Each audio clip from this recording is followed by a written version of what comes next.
welcome to Lockdown Oboe Solo Concert number 7. In case this is your first show, I've made a little project for my quarantine to present 11 concerts of music for oboe alone. I'm studying a lot of music that is new for me, and some of it is even new for the whole world, including one piece tonight. But also some of it is some of the repertoire I've practiced and performed in the past. Back in our normal world, about 7 or 8 weeks ago, there was not a lot of opportunity for large periods of time to be covered by oboe solo concerts. Oboe is almost always presented with at least a piano, and that's a relatively rare occurrence, but it's usually heard from the context of within an orchestra, such as the Baltimore Symphony. But at this point, our time 7 weeks ago seems very far removed from today. I was just thinking earlier today about my last trip to Joann Fabrics and Home Depot with great nostalgia. And I also realized that my coffee consumption has quintupled in the last few weeks. And the upside of all of that is my oboe solo repertoire is rapidly increasing. I decided to do 11 shows because I wanted to get through all 12 fantasies by Georg Philipp Telemann, and I sort of accidentally doubled up on 2 of them earlier on. So programming the rest of the music for the 11 shows requires me to learn kind of some reams of new repertoire. Tonight I am going to continue on my survey of the Telemann fantasies with the 8th fantasy and the 8th fantasy, and also music of Telemann's godson, Carl Philipp Emanuel Bach, who had tremendous influence on the trajectory of musical expression after himself. C.P.E. Bach was adamant that music extend itself beyond polite entertainment and easy comforts. In between these 2 historic musical figures, I will play a premiere by the young American composer Sarrah Bushara, which at first hearing might not seem that related, but I actually see them as similar in a way I will explain. In case you do actually need some polite entertainment, for dessert, my wonderful colleague from the Baltimore Symphony, Jensen, has made a very sweet little medley to end things. So I started studying the Telemann fantasies when I was a teenager at the Curtis Institute as an assignment from my teacher. I've probably practiced 2/3 of them on and off throughout my life, here and there. I've skipped a few of them for random reasons. But here I am putting them all together for the first time in my life. Performers in Telemann's time were expected to be able to improvise and ornament from the basic line that he provides. They have to rely on their own good taste, hopefully, and musical knowledge and fluency. Unlike a lot of more recently composed music, dynamics, which means the volume that you play, and articulations are left largely to the discretion and comfort of the performer. We tend to think of this music from 300 years ago sometimes as very laced up and formal, but there's really quite a tremendous amount of freedom here for the performer to interpret the composer's intentions, even differently every time. It should probably be different every time. I see my job here as a translator of sorts to bring these notations Telemann left almost 300 years ago to life to you tonight, in a world that is something the people of Telemann's time probably could not conceive of at all. That I am speaking to you from my living room over some kind of computerized electronic box. I think that that would be science fiction for them. And also in the same way, it's maybe very difficult for us to understand their world.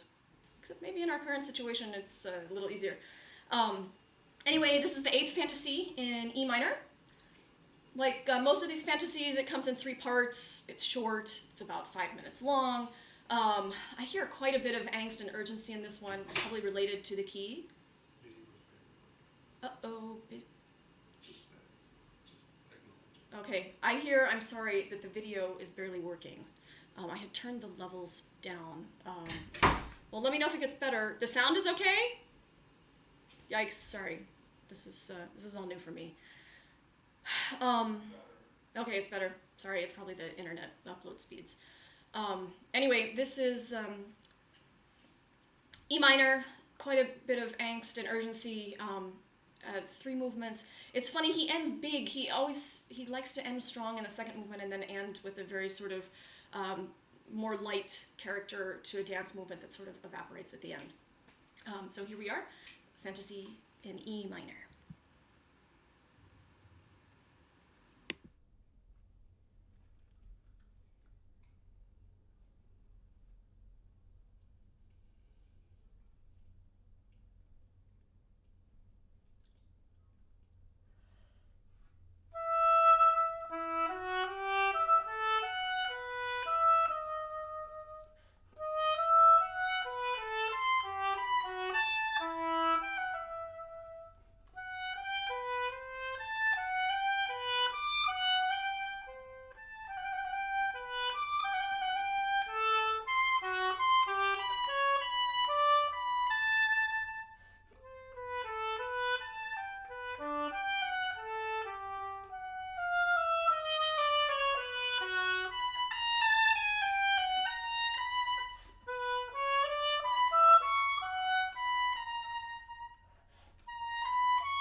So I hope that's working better with the video. Sorry, I don't know what's going on. I'm not so good with any of this stuff, but just leave a comment. Maybe my husband can come up with some idea if it's still bad. I'm really pleased to present now the world premiere of X by Sarrah Bushara. I met Sarrah through connections at my alma mater, the Curtis Institute of Music, where she is about to graduate in a few days. I'm nearly one entire generation older than Sarrah, but I'm really excited because I cannot conceive of a piece like this being written when I was a student at Curtis. At Curtis, I'm so grateful to have studied there, but it is the oldest of the old schools. And when I was there, it was certainly known to be very conservative and traditional in the best and worst senses of those words. So I'm really excited that they're so forward-looking now, or at least one of their students is. It's an honor to present this for you all tonight. Part of the reason I believe the oboe has never taken on as a solo instrument, probably even in a recital setting, but certainly on its own, is because of an idea that Sarrah is going to talk about briefly in a moment, that the oboe is usually relegated to either pastoral or melancholy feelings. And so here Sarrah is going to talk about her piece.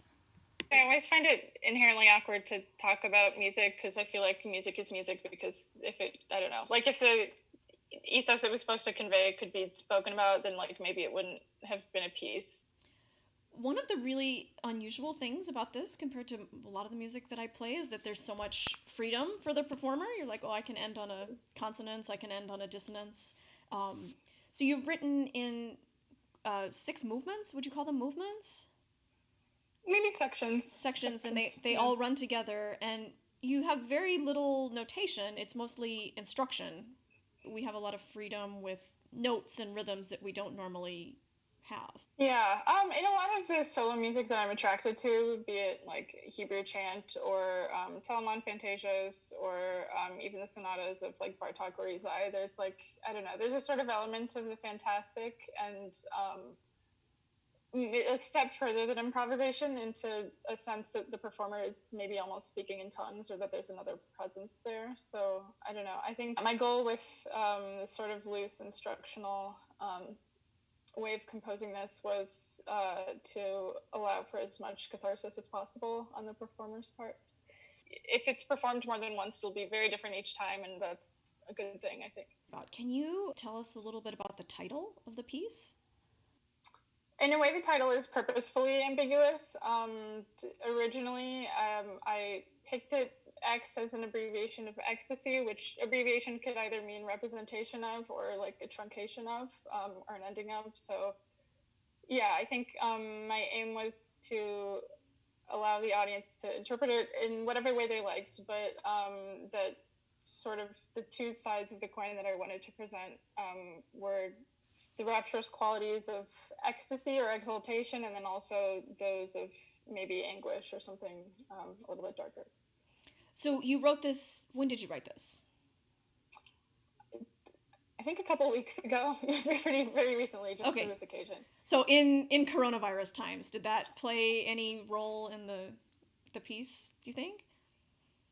I think so, yeah. I think I kind of had to reflect on the possibility of collaboration so remotely, and I guess sort of concepts of authorship and the self, and how I could try to have as much counterpoint and multiple voices as possible, even if it has to be performance done by one person in his or her home.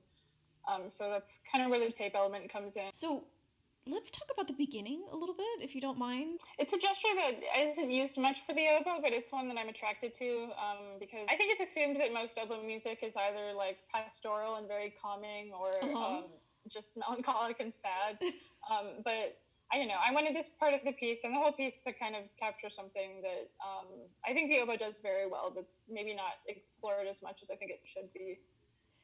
Yeah, it's a wild sound. I mean, it's like, for me, it's kind of jolting, because you're right, it's not something that we hear very, very often. And it goes on for about a minute. And then that's the first section, just one oboe. And then you bring in the second oboe, starting after that. after that kind of wild, it's to me almost like sort of an animal noise or something. Is that, I was worried when I first played it for you that I was totally wrong, but you said it was actually what you wanted. No, yeah, you got it totally right, which, yeah. Okay. I guess hope that there is some sort of emotional response, whether it's interpreted as something exalting and happy or something sort of pained or even difficult to listen to.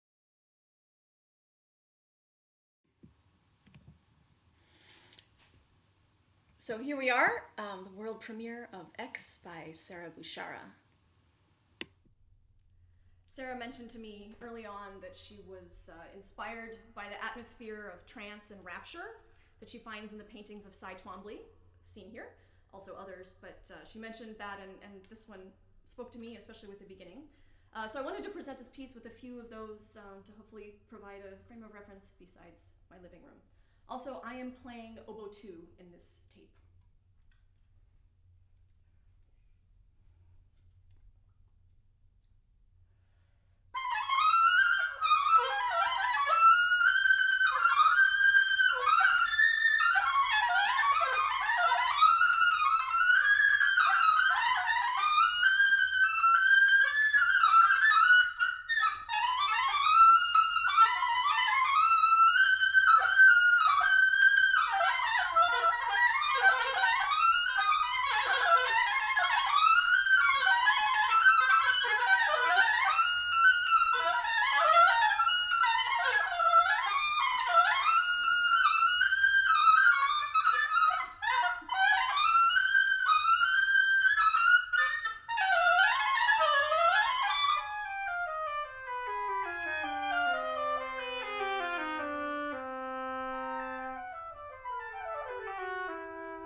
So next up is the solo sonata in G minor by Carl Philipp Emanuel Bach.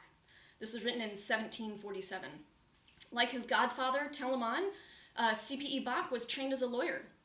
Of course, he received pretty good musical education at home from his father, none other than J.S. Bach.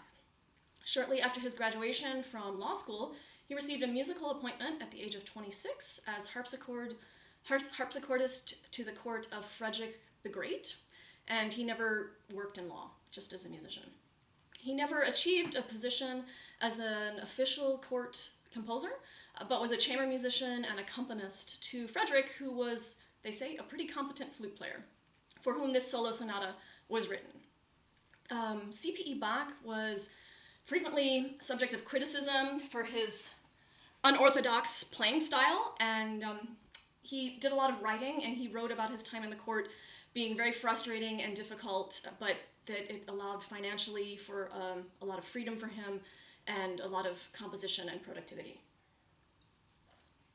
Perhaps he was even more famous for a treatise he wrote called The True Art of Playing Keyboard Instruments, where he put forth the very controversial idea at the time that one should play the keyboard with thumbs. Now, of course, we can't imagine playing the piano or something like that without our thumbs. It would seem crazy at this point. And he also laid out ideas on ornamentation and improvisation. Also, he laid out some groundbreaking at the time concepts about the interpretation of music. He says, since a musician cannot move others unless he himself is moved, he must of necessity feel all the effects that he hopes to arouse in his listeners. He says that good performance is based upon the ability through singing or playing to make the ear conscious of the true content and affect of a composition. Beethoven and Haydn were deeply influenced by this essay, and Mozart said that Bach is the father and we are all the children. You might think that he's talking about J.S. Bach, but he was actually talking about C.P.E. Bach, whose influence at that time was in many ways greater than his father's. I want to quote musicologist Annette Richards, who says, outside music, the cultural references of J.S. Bach were more or less exclusively theological. But with C.P.E. Bach, things are completely different. Engaged with poets, painters, philosophers, his music is a reflection of the burgeoning secular discourse of his time. Even among his contemporaries, you get a sense that C.P.E. Bach is an acquired taste. His music, or the music he considered representative of his talents, is miles away from the elegance and balance we associate with this period. Timelines are crisscrossed, he is endlessly stopping and starting, you will hear this in the solo sonata, wrong-footing the listener and causing his audience to reconsider its relation to the music. In that sense, it's very postmodern, a kind of meta-music. So as I mentioned, C.P.E. Bach was an avid writer. He was consistently promoting the idea that we should free instrumental music, such as this sonata, from being merely entertainment. And the idea was that music should exist just for the sake of being music. In this way, he is very much the father that Mozart called him, or the ancestor of much of the music that followed. I am going to grab a drink of water, and I'm going to show you a little painting where C.P.E. Bach is at the keyboard, and Frederick the Great is playing the flute, and I'm going to play at Frederick's music stand.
It's hard to talk after playing that. But I just wanted to say I feel a certain sense of urgency, angst, and drama in those first three pieces, sort of in a similar way. And I thought that maybe, it's not always comfortable, but it's perhaps a necessary expression of times past and present. And it's something that can unite us back to 300 years ago. We can, in a way, sort of understand their lives, maybe a little bit, 300 years ago, and maybe they can we share a certain humanity. But if that's all a little bit too heavy, I wanted to finish with something totally different. This is a brief little medley arranged for oboe solo by my wonderful colleague in the Baltimore Symphony, Jonathan Jensen. And he made a medley of Jerome Kern's Look for the Silver Lining and Lou Silvers' April Showers, and here he is to talk very briefly about it. When Katherine asked me to arrange something short and fun as a concert closer, I thought right away of the old song April Showers. Though April showers may come your way, they bring the flowers that bloom in May. So I arranged it for solo oboe, and then I thought perhaps the piece was a little too short. So I combined it with another song on a similar theme by Jerome Kern, also from the 1920s. Look for the silver lining whene'er a cloud appears in the blue. Both of these songs tell us that the sun will return after a period of clouds and darkness, which seemed like a fitting theme for the times that we're living in right now. I hope you enjoy this little medley.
So thank you, Jonathan, so much for making that lovely little arrangement. Thank you, everyone, for listening tonight. It's been my pleasure to get to play music for you in your homes in these ultra bizarre times. I'm really excited because tomorrow morning I get to leave my house very briefly for a short rehearsal and a live-streamed concert with an actual other musician, the pianist Michael Shepard, on their live-stream series at Andi Musik in Baltimore. I'm really excited about this. If you don't want to listen tomorrow morning, it's a continuation of our coffee, patisserie, and classical music series in the mornings at 10:30. But if you get a ticket, you can listen anytime during the week if you don't have your coffee made by 10:30 yet. I know it's hard. It's a program called Folk Songs and Love the Magician, so it's very different than the music today, and it's with piano. If you want any more details on the music you heard today, I have a lot of details in my videos on my Facebook page, which I'd love for you to follow. Also for upcoming concerts on Fridays at 7:30. I haven't programmed all of the repertoire for next week because I don't totally have it together in my head yet. So if you have any ideas that you want to share, if they speak to me, I'll definitely try to include them. I know for sure I will be continuing with the E major Telemann Fantasy. So I hope this foray into some oboe music that you don't typically hear has done something for you. And I hope you have a great May and a nice weekend, and good night.